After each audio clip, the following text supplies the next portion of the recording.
Hi, and welcome to JD's Long Box. I'm your host, JD. After several episodes reviewing comic books, covering topics such as sci-fi, urban fantasy, and historical fiction, I realized that I still haven't covered any superheroes. So, what better place to start than to go all the way back to the very beginning? For this episode, we're going to look at Superman Sunday Classics, 1939 to 1943. This book is a beautiful reprinting of the Sunday newspaper comic strips that were printed across the country from 1939 to 1943. This hardcover collection was co-published by DC Comics and Kitchen Sink Press in 1999 and reprinted in 2006 by Sterling Publish Company. These early comic strips feature mild-mannered Clark Kent, reporter Lois Lane, the evil genius Lex Luthor, and our hero, Superman, as they were originally created by Jerry Siegel and Joe Shuster. In the foreword of this book, it states that these comics were produced by the studio formed by Jerry Siegel and Joe Shuster, and while the publishers did their best to locate all writers, pencilers, and inkers, some of that information has been lost to time.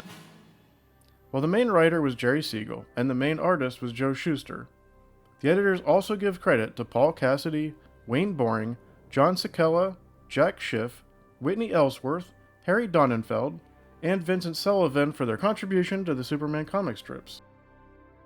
Part 1. Writing. Was the main character's motivation clear? Superman's goals were usually rushing in to save the day and to keep Lois safe. Clark's goals were almost always to keep his alter ego secret. Beyond that, the plots didn't usually get any more complicated. This gets an 8. Did the writer make me care about the protagonist and his goal?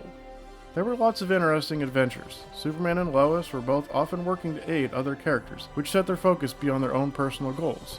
They were more concerned with the safety or success of those they were in service of. This gets a 10. Did I feel menaced by the antagonist? Okay, let's be honest. 80-year-old stories where Superman never fails do not come across as threatening. It's hard to remember that this is a depowered Superman from the Kal-El that we're used to today. While the Superman that I grew up with could bench press the Earth, and the Silver Age Supes was even more powerful than that, this Golden Age Superman is still leaping buildings in a single bound instead of flying over them. He struggles to lift a car, and he still engages in fisticuffs with mere mortals. This gets a 4. Were there interesting twists and turns? Given the serialized form of the storytelling, each page sets up a cliffhanger, with pages of comic strips to complete each story arc. The plots are rather thin, but the danger is always the forefront of each strip. This gets a 5. Pacing. Each page contains a complete chapter and crams a lot of story into those 11 panels. Each story arc may play out over several serialized strips. Given the original weekly publication schedule, it would have taken months to reach a resolution of a given story. But, bound into this hardcover book, you can breeze through Giants of Doom Valley or Luthor, Master of Evil, in just an evening. This gets a 7.5. Dialogue. While most of the stories were dialogue heavy, they were usually direct and right to the point. There's not a lot of room for subtext in so few panels. Superman gets a bit hammy during his heroics, but a lot of the time it's needed to help describe the action or flesh out his personality. This gets an 8. Were the characters interesting? Even from the very beginning, the characters of Lois and Superman were well developed. Lois Lane, the eager reporter, was tough and fearless when pursuing a story, and Superman was always nearby to jump in whenever she got in over her head. While the Superman of yesteryear may have been a bit more self-assured, his fortitude and temperance gave us a hero that was always willing to step in and help, with confidence and strength of character that we can all look up to. This gets an 8. Part 2. Pencils. Does the style match the story or genre? In this book, you get to see the birth of the superhero genre. While the hero may be larger than life, the art aims for realism. They draw Superman as an exceptional man, not the godlike being he will be depicted as in later years. Camera angles are static and eye level. The medium hadn't invented the dynamic angles and heroic poses that explode off the page, but you get to see glimpses of what will come as the artists develop a language that will define a new world of infinite possibilities. This gets an 8.5. Is there good storytelling? Given the limited number of panels allotted to each strip, there's a lot more going on between the gutters than in a standard comic book. The fast pace keeps the story moving, and there are plenty of adventures packed into this hardcover. Probably adequate for a weekly comic strip, but jarring to a modern comic book reader. This gets a 7.5. Line art. The line art is simple and shows a high level of detail in every panel. Characters and architecture are smooth and cleanly rendered. This gets a 9. Character designs. The artists adeptly create a variety of characters, always keeping them easy to identify from panel to panel.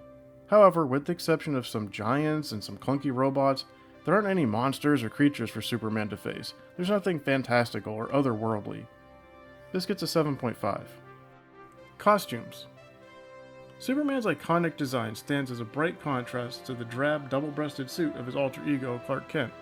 The skin-tight bodysuit helped to show off Superman's muscular body, with a flowing red cape helped to show the dynamic movements to all of his actions. This gets an 8.5. Props and scenery. It's evident that all the artists that worked on these strips were illustrators. Props, furniture, airplanes, and cars were all carefully rendered in clean detail. This gets a 9. Panel flow. Since the strips were meant to see print in a Sunday newspaper comics page, their panel layouts were consistent. This makes the panel flow easy to follow, but gets a little boring without the variety of panel sizes and shapes we're used to in modern comics. This gets an 8.5. Part 3. Inks. The ink work is so clean, it looks like micron pens were used for the architecture, and fine brushes were used to add shading. Does the style match the story? These are light-hearted adventure stories. The inkwork expresses clean details of living in a modern world, steering clear of grim shadows or supernatural mystery seen in other contemporary comic strips. This gets a 9. Does line weight add definition, shape, and depth?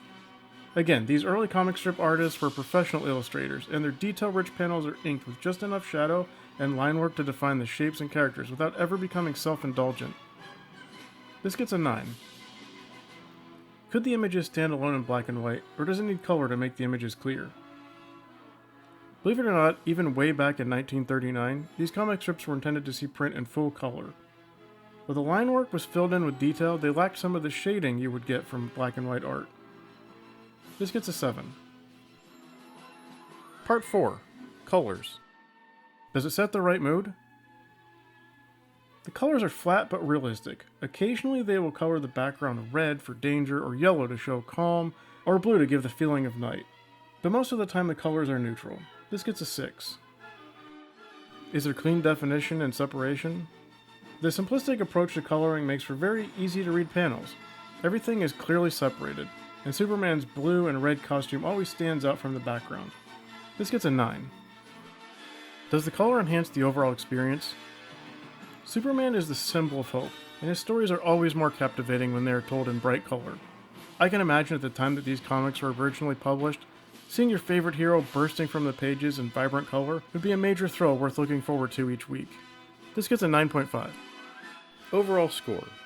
This gets 158.5 points, or 79%. Final take. Superman has been my favorite superhero for as long as I can remember.